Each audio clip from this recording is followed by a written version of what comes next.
Hide me away, oh Lord. Hide me away, oh Lord. Hide me away, oh Lord. Hide me away, oh Lord. In the day of trouble, 'neath the shadow of your wings. Hide me away, oh Lord. Hi, I'm Diana Boone.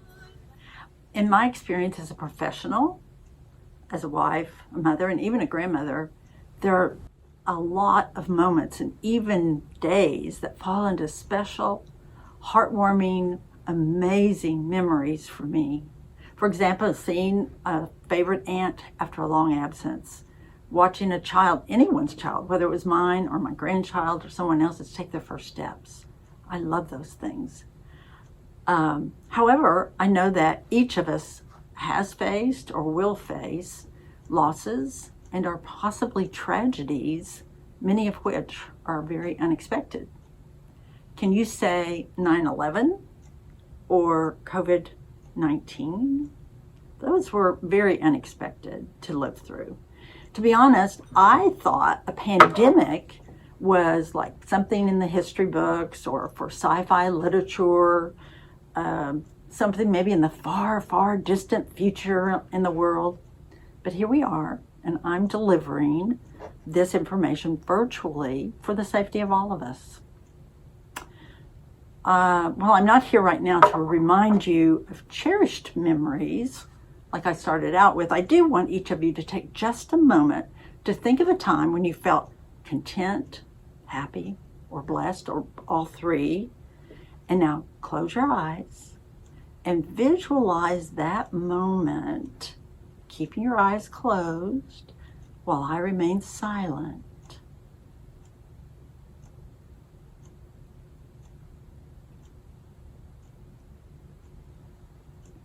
Keeping your eyes closed or closing them again, take a deep breath through your nose and slowly, slowly exhale before you open your eyes again.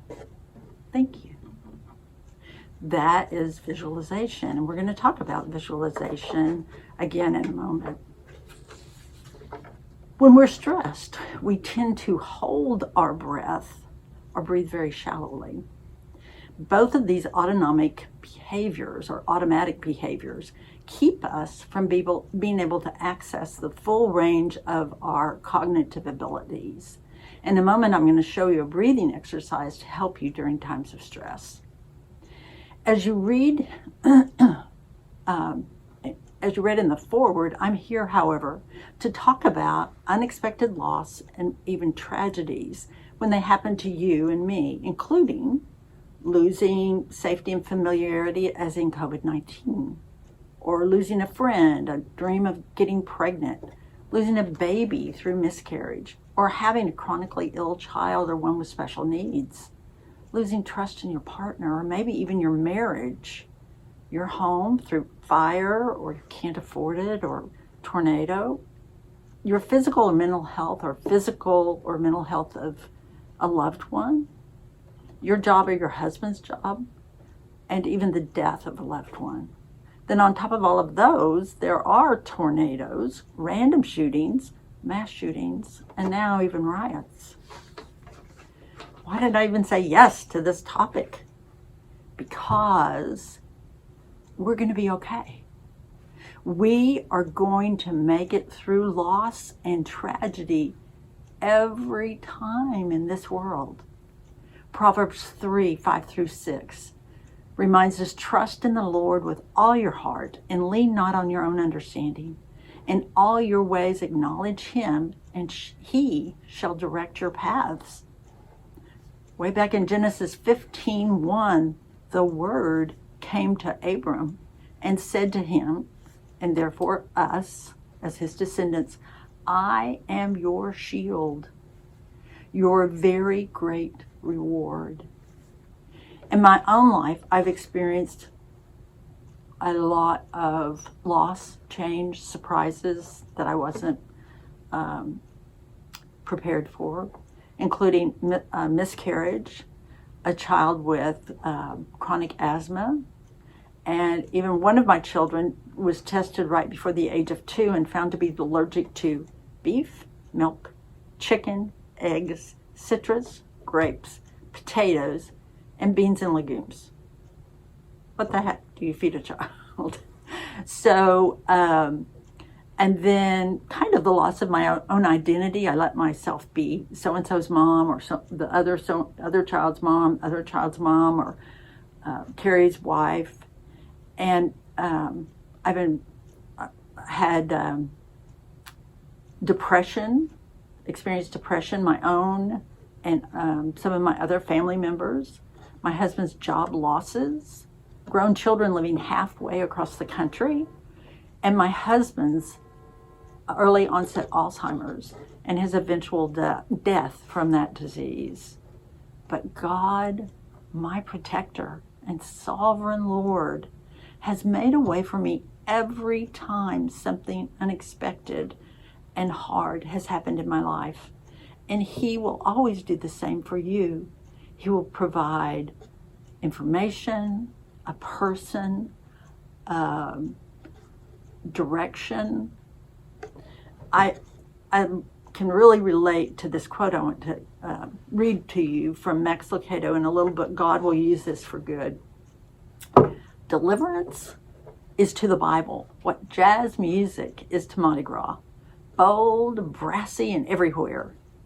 Out of the lion's den for Daniel, prison for Peter, the whale's belly for Jonah, Goliath's shadow for David, the storm for the disciples, disease for the lepers, doubt for Thomas, out of the grave for Lazarus, and out of shackles for Paul. God gets us through stuff. Through the Red Sea onto the dry ground, as in Exodus 14:22, and through the wilderness, Deuteronomy 29:5, and even through the valley of the shadow of death, Psalms 23:4. As individuals, God knows that going through so many things, or different things, that each of us experience emotions surrounding the trials more intensely or severely than others do. And that's okay. We all experience loss in a specific way to our personality and what has occurred already in our past. These unexpected losses often involve multiple unprocessed feelings. These simultaneous feelings almost can imprison us in inertia. Or on the other hand, the feelings may throw us into unproductive behaviors or even actions to avoid the source of loss and pain, such as stress eating, over-exercising. I talk better than I give speeches. Over-exercising, no, that's not me. Binge watching TV or becoming lost in your cell phone. It never serves to compare our loss or pain or catastrophe with somebody else's. That just isn't fair, and that's another way we try to talk ourselves out of the pain we're in. I use this analogy I'm going to tell you in therapy often. If there were 4 of us in a room and I asked the other 3 to put their hand out on a table, and I took a hammer and hammered on one person's forefinger, and I hammered on one person's thumb, and I hammered on the other the last person's all their fingers, who hurts the most? Well, the answer is, once you get to a certain pain tolerance threshold, it's just pain. There isn't a worse. It is pain. And we each have a level of pain tolerance emotionally, and sometimes it's reached rather quickly. It's okay that everyone grieves in their own way, their own losses. There is no, your loss is more important or more hurtful than my loss. Spiritual pain, emotional pain, physical pain, they're all experienced deeply and make a difference. However, good news, I have some tools for you to use every time you experience tragedy or something unexpected. Number one, pray. I have not followed my own advice. It took me a long time to learn this. I was one that would start off and try to take care of something and kind of pray on the way. But from the first moment, go to God and pray. We waste so much time and energy not going to God first. And as you go to God, acknowledge His power, acknowledge His sovereignty, acknowledge He has all power and all resource. You know, you're a team with God that way. And God will be with you. God within you is the Holy Spirit, and God leading you as well. Often, as competent Americans, we tend to take control, whatever that means, especially in loss or distress. And also as Americans, we keep a foot over in being American and a foot being a Christian. And as grateful as I am to be an American and as proud as I am of our country, both feet need to be planted in Christianity, no matter what happens. We are Christians first. And as Christians, we all have the exact same job. Glorify God. No matter what talents He's given each of us, glorify God. So praise God for who He is, like I said, and go to Him first. You can you pour out your feelings to Him as well, and you can ask God to lead you to resources. So Isaiah 41:10, fear not, for I am with you. Be not dismayed, for I am your God. I will strengthen you. Yes, I will help you. I will uphold you with my righteous right hand. In Psalms 91, 1-2, we hear, whoever dwells in the shelter of the Most High will rest in the shadow of the Almighty. He is my refuge and my fortress, my God in whom I trust. And in Isaiah 40:29, He gives strength to the weary and increases the power of the weak. Remember, our resources are limited. God's resources are limitless. After going to God, build a support system. Ask for prayer warriors, people that you trust in your friends or neighbors or classes, people that you trust to bring your petition in your name before God, not somebody to just go complain to so they'll feel sorry for you, but make conscious decisions of who you want to be prayer warriors for you. Also, ask for prayers. Number 3, ask for prayers and referral to resources from your elders. The next thing is ask for referrals from people who may have had the same loss or the same problem. If available, join in a support group. The best kind, of course, is a God-centered support group. And also, notice postcards, or God winks, some people call them. Coincidences that are not a coincidence. They are helping you be led to something that will help you. So those will help every time, but the first thing is to go to God. I want to give you some physical resources. You might want to take notes on these, of things you can do to lessen your anxiety and fear during these times. The first thing is called grounding. Grounding, like in Texas, we have lightning that kind of ripples across the sky, and we use lightning rods on tall buildings so that the lightning will be grounded to that place and not strike multiple places. Well, when things are going awry for us and we're in the midst of something that's making us feel panicky, we need some way to bring all of this in and help us be in the moment.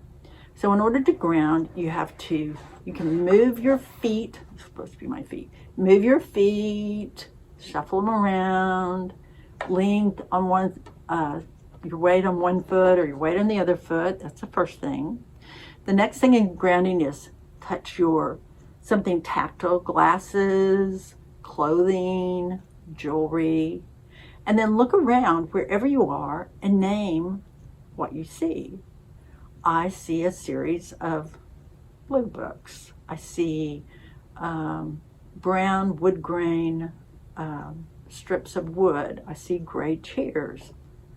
If you're around people, you can even do this silently to yourself and nobody will know you're doing it.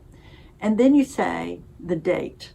Today is January 27th, 2021.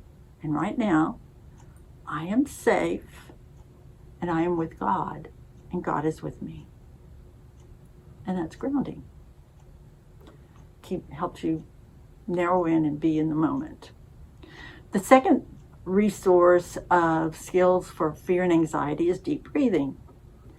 I will breathe in through my nose when I raise my hand, and I'll breathe out through my mouth like it was breathing through a straw or blowing through a straw when I bring my hand down. So here we go.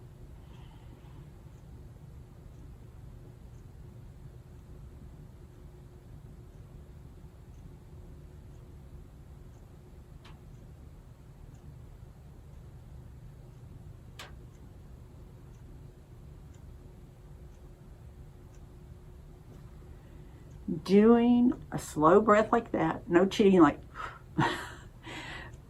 doing slow breathing like that twice every hour for 24 or 48 hours will help you remember to breathe. Remember when I said holding your breath keeps you from being able to think clearly and notice things? So that deep breathing will help. That's two things. The other thing is there are relaxation apps on your phones. If you have a phone that uses apps, it can be comforting music, that favorite Bible songs. It can be the sounds of a brook or a river or a waterfall or something that is comforting to you. And the fourth thing is visualization. When I had you close your eyes and think about something that was very special and precious to you, just taking a moment to close your eyes and remember the same special thing that you were thinking about today or some other special thing helps us know that there are good times and that we have some good things to hold on to in our memory, and that we plan on having good things in the future, but that reminds us of our blessings and helps us once again be in the moment. Now let's look at some specific losses or tragedies you may have experienced or you may experience in the future. First, keep in mind James 1:2-4. Consider it pure joy, my brothers and sisters, whenever you face trials of many kinds, because you know that the testing of your faith produces perseverance. Let perseverance finish its work so that you may be mature and complete and not lacking anything. And Hebrews 10:39, but we do not belong to those who shrink back and are destroyed, but to those who have faith and are saved. Job 23:10, but he knows the way I take. When he has tested me, I shall come forth as gold. The loss of a job, yours or your husband's. Your job, your career, your husband's, is but a small piece of the specialness and the uniqueness, unique talents God has given any individual. Especially this year with COVID-19, jobs have been lost, businesses have been ruined, employment has changed dramatically in many, many fields. And it's going to continue to change, I would guess. It's going to continue to change in that there'll be businesses that you might have grown up with thinking they were going to be around forever that no longer exists. Stationery stores where you used to go, where you go to buy stationery, you can do that online now. So many things are going to online. And so small stores are going out of business. Specialty places are no longer going to be around. Even the big newspapers eventually are not going to probably throw newspapers to all the neighborhoods. But besides print work, working from home has changed, the way people dress, perhaps even when they go back to some of the offices. Some offices will never be used again, is my guess. But whatever happens, we, as Christians, can keep in mind the story of Joseph. For one, he'd been sold into slavery by his brothers, and things had gone from bad to worse, and he lost his job by keeping his morals and running away from his boss's wife, and he ended up in prison. But remember that the day Joseph woke up in prison was just like the day before that, and that day was like the day before that, and that day was like the day before that, and before that, and before that. And when Pharaoh sent for him, it had been a long time. But Joseph was rewarded for his faithfulness. And he waited and remained faithful. And I'm sure he prayed. Also, I had thought about Job. Job lost his possessions, all his children, his health. He was in pain. And yet Job's faith in God remained unfazed. Just like the characters from the Bible, God will give me, he will give you strength, perseverance, endurance in finding employment, in finding a way to have a stability in your family. There's a difference between a job and a career. You may not find a new career immediately. Sometimes we have to take a job to pay the bills and feed our family. But looking for a new position, we don't always need to focus on the superficial qualities and perks. But number one is, those are nice, don't get me wrong, but find something that allow your values and your moral standards to be upheld, and that you can still hopefully feel fulfilled doing. Remember to network as well. There are lots of Christian people that you know and that you don't know, and non-Christians even, that can help you out if you contact them. But if you don't say anything, they're not going to know you need help. In Romans 8:28, we know that in all things, God works for the good for those who love him and who have been called according to his purpose. So still again, with a job loss, go to God first. Go to your friends or to prayer warriors, ask them to pray for you. Go to your elders and look for resources, and even maybe practice some of those skills that reduce daily anxiety. The next thing I wanted to talk about is the loss of a dream, is what I've called it. And that can be so many different things. I've just included infertility and divorce.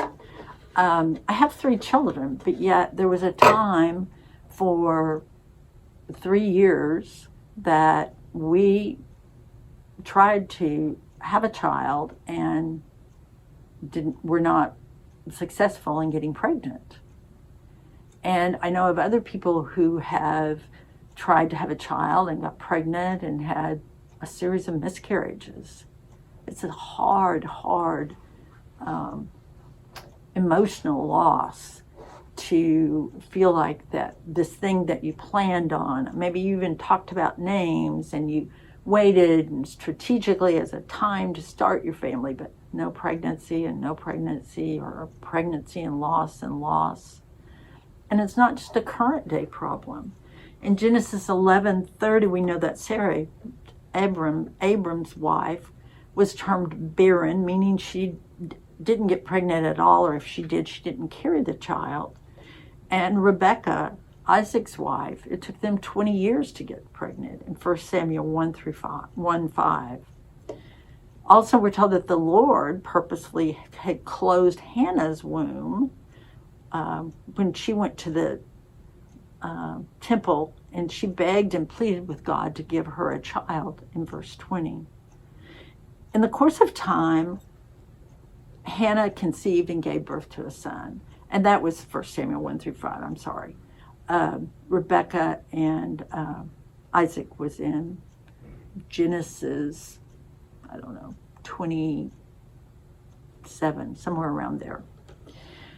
In the Bible examples, and now, infertility is a loss of the expected, the plan, the yearning also for what we see others have. That seems to be, and then other people get pregnant and didn't even mean to have a child or another child. So we'll go over going to God again, but another loss of a dream is divorce. Whether a couple friend, your own, your parents, your brother, your sister. Divorce has so many cascading losses with it. Who you are as a couple, who they are, who you thought you were as a person, who you hoped your mate was. It's also often the loss of couple friends that you had, or one or the other of a couple friend, some or all of the in-laws. There's usually economic change, loss of identity of being a wife or being a husband, and on and on. Not even talking about if children have been born in that family that divorces. And no matter what age the children are, even divorce for children who are adults is very, very difficult. In Genesis 2:24, a man and woman are to become one flesh. And they become kind of, it's described in the Bible, other places, kind of a complete, a whole.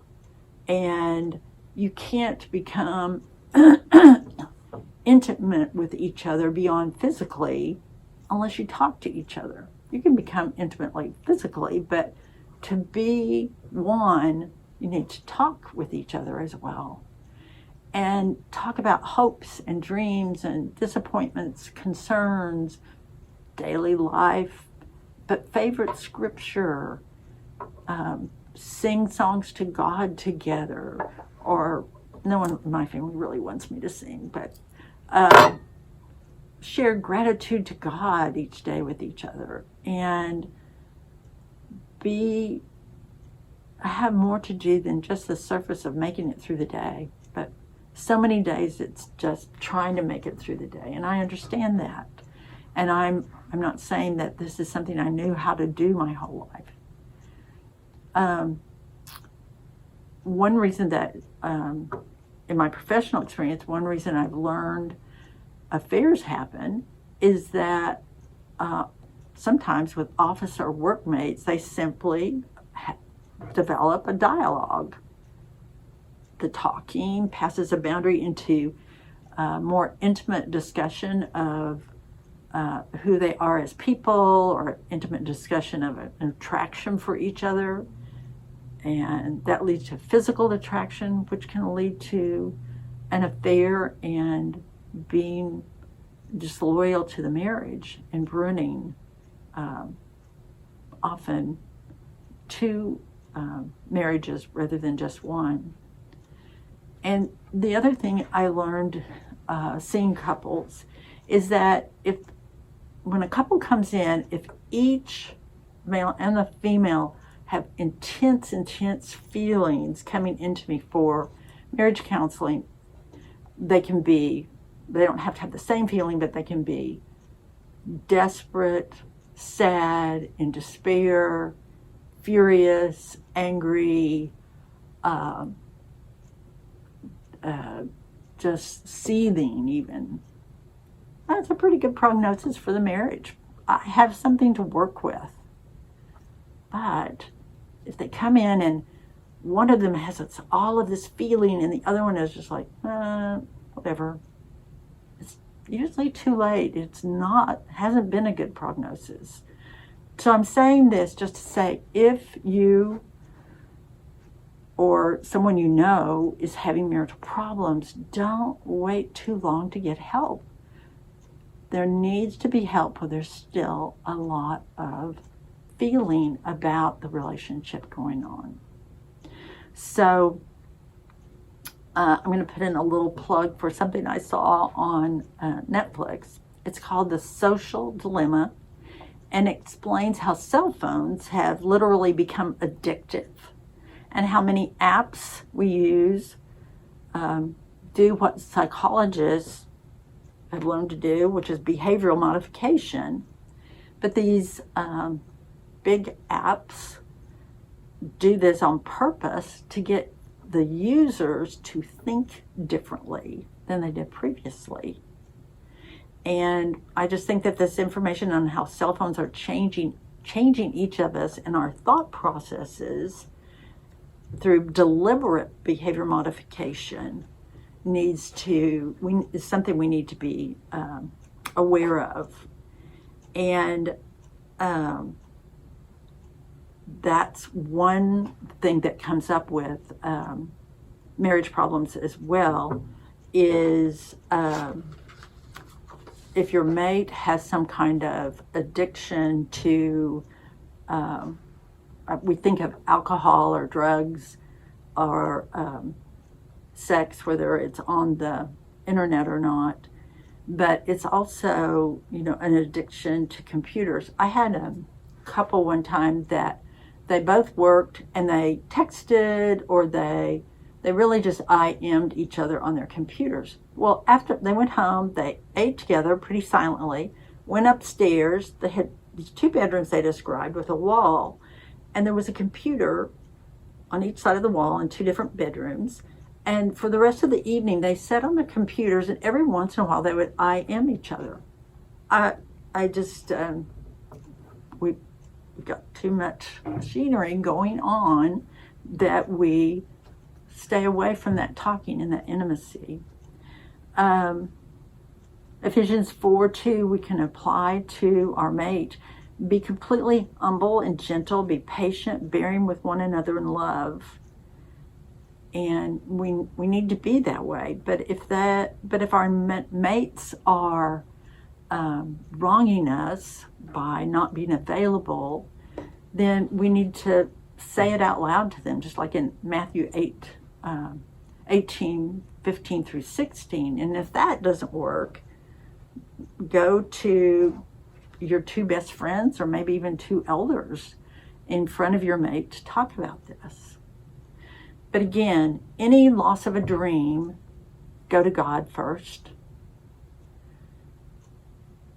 Maybe go to your support people to pray for you. Go to your elders and find what resources you can, maybe therapy. Christian Services is offered through our church for a very nominal, like $25 fee if you need therapy for one of these losses, of any kind of a loss, but especially loss of some kind of a dream. And you can use the resources for relaxation and not being so anxious that I had shown you. Loss of health, especially when you're somewhere between, 15 to 55, is a complete surprise, not only to the person, but their family many times. But health is not really promised, and neither is freedom from car wrecks, accidents, or pandemics. I know a person just this week who was hit by a car down here at the corner of Coit and Campbell, and did horrible damage to her bones, her leg, her hip, her sternum, her tailbone, all were mangled. And so, there's a lot of unpredictability. In fact, I took my own legs and feet for granted until I ended up on crutches with what they called a nicked Achilles. You don't nick your Achilles. The little thing that runs from your heel up your calf, your foot just doesn't work if your Achilles doesn't work. And I had a 7-year-old and a 3-year-old, or an 8 and a 4-year-old at the time, and it taught me to pray thanks for the things I take for granted, like walking, using my hands, seeing, hearing, being able to talk. So loss of health, like I said, can be a surprise. And health problems, some kind of disease, limits our ability to do many things, even get out of the house sometimes. It changes our identity sometimes as we look at ourselves. And with any loss, of course, we grieve. And it reminded me of Romans 8:6, which says, the mind controlled by the Spirit is life and peace. And verse 18 after that, Paul states, I consider our present sufferings are not worth comparing with the glory that will be revealed in us. But again, if you have loss of physical health, first go to God and be a team with Him and ask Him to lead you to resources. Get your prayer warriors to pray for your needs. Go to your elders to pray with you. Get referrals to specialists from people who've had the same problems, and work on being in the moment and taking care of your anxiety. Also, many people realize and recognize more often how often there are mental health problems. And I had Christians who would come in to see me who would tell me that because they were depressed or anxious that they must not be praying enough, or they must not be praying right, whatever that means. Praying away mental health issues is like praying away heart issues. This, I keep telling people, your brain is an organ, your heart is an organ. Of course, your brain is a computer system, so the rest of the body, and it's the most complex organ we have. But mental health problems you, your mate, or your children have are physiologically based. This is physical up here. There is no metal plate that separates your head from your body. It is still a physical problem, but it is called a mental illness because it has to do with the brain. And it's often some mental illnesses like depression are predisposed, just like diabetes is heritable and may be a predisposition. And each diabetes, or depression in this case, may be triggered by other physical health problems or stressful situations. And COVID exhaustion and isolation, we know, has increased the number of people who are coming to a point of depression, or whose depression has increased because of the situation with COVID this year. So what do you do if you're getting depressed? Well, move around more. Whether you live in a house or an apartment, walk out to the mailbox 2 times or 3 times instead of 1 time. be outside and get 15 minutes of sunlight or rain or whatever it is, you don't have to get wet, every day. That gives you melatonin, gives you vitamin D, and fresh air, and just being in nature is really good for us. But number 3 is take care of a plant. There's actual research on patients who are given the chore of taking care of a plant, and the coordinating patient in the research who the nurse took care of their plant, and the ones who have to take care of their own plant actually recovered statistically significantly better. And the reality that bipolar and schizophrenia and other mental diseases are real. And post-traumatic stress disorder, you hear PTSD, is much more common than we really want to know. And so please have some compassion. If you or your family hasn't been touched by mental illness, it's a very real thing, and you don't get to wear a Band-Aid or a patch or a sling, and it's with us. It's reminds me of John 9:3, when Jesus healed the blind man, and the disciples said, "Who sinned, this man or his parents?" And God replied, Jesus replied, who is God?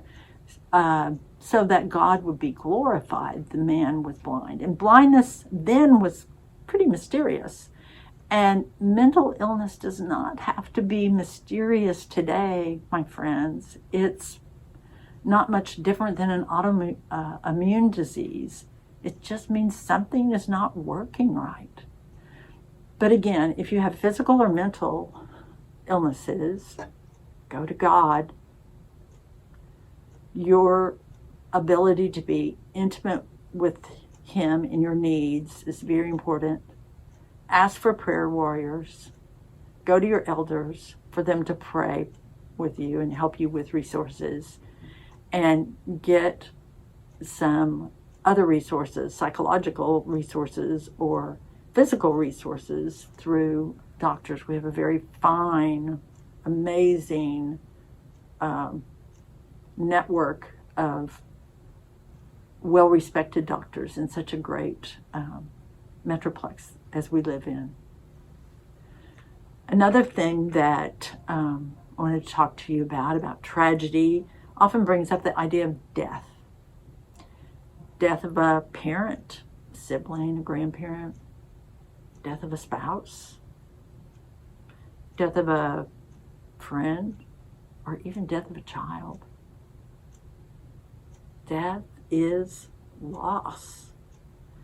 Whether you know the person is going to die or whether it's completely unexpected. It profoundly changes our life to lose someone that we love dearly.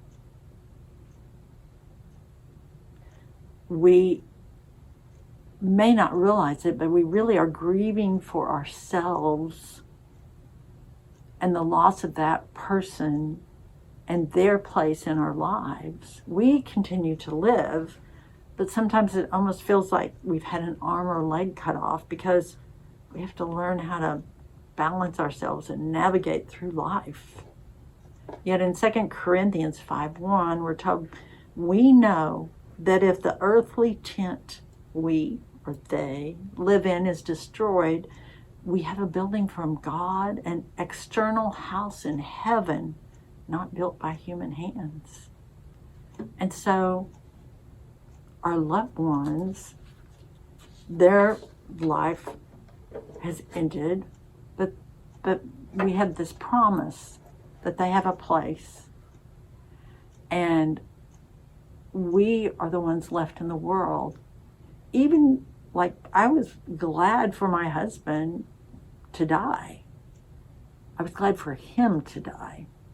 I was sad for me because I couldn't touch him or care for him anymore, or kiss him, or he physically was no longer present, but his mind and his body were used up.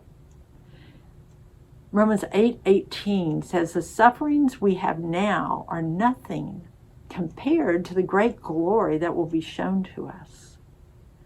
It's the same glory that is shown to the ones we lose in death just before us. And God does not expect us to not grieve. Whoever has died, whether it's your mate or even your child or a close friend, God offers peace in all losses and circumstances. His peace is not dependent on everything going well. His peace is not dependent on the lack of death. Paul said we can experience God's peace in the most stressful situations. May the Lord of peace give himself give you peace. Have no fear of bad news, because their hearts are steadfast, trusting the Lord. It makes me think also, God knows what grief feels like. We read about how the Israelites grieved God so many times when they would go away from him and worship other idols, even after he told them not to integrate their peoples with other peoples through marriages or to live with other peoples. And he would grieve the loss of them. I wanted to include some words from a book that I use in the grief group called Through a Season of Grief by Dunn and Leonard. First, grief is not an enemy or a sign of weakness. It's a sign of being human. Grief is the cost of loving someone. And also, you may feel it's useless to talk about your grief because no one truly understands what you're going through. It's like you're speaking a foreign language. They also say grief's unexpected turns will throw you again and again. You may feel that for every step forward, you take at least one or more steps back. The grieving process generally takes longer than you ever imagined. And those are some of the words from lots of research and lots of background on grieving that these authors share. But again, in death, go to God first. Let him comfort you. Pour out your feelings to him about the death and loss. And come before his throne and realize his power and his love for you. But you may also feel anger at God. You can pour out your anger at God, but because it won't be the first time God has heard of grief coming out as anger. Let your prayer warriors pray for you. Let your whole church pray for you. Let your elders pray for you.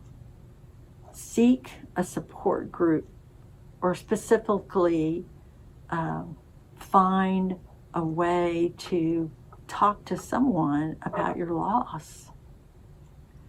Use resources to find a group that deals with what the cause of death was, or just the grieving.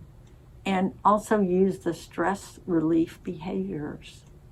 Take care of yourself in this, because you're going to make it. You're going to be fine.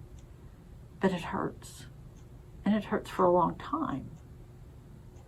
But through God's grace and strength, we go on through each loss. In conclusion, just for today, you and God, me and God, can address any unexpected loss or tragedy. I don't think that I'm alone and someone who's had more unexpected things in their lives than they ever imagined there would be. Whether you feel that way now or have not had any losses, you will. We hold to God and the words within our Bible. And in Ephesians 6, 10 through 11, be strong in the Lord and in the strength of His might. Of His might, not mine, not yours. Put on the full armor of God so that you'll be able to stand firm against the schemes of the devil.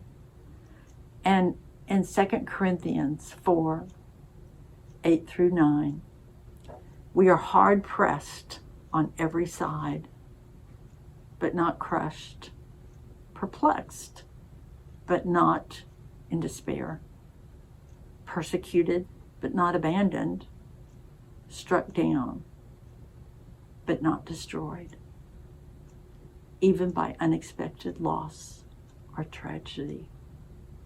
For our God is with us and is a mighty fortress. Thank you. I hope something I've said today will go with you and help you through a loss or tragedy or something unexpected in your life. Bye. Hide me away, oh Lord. Hide me away.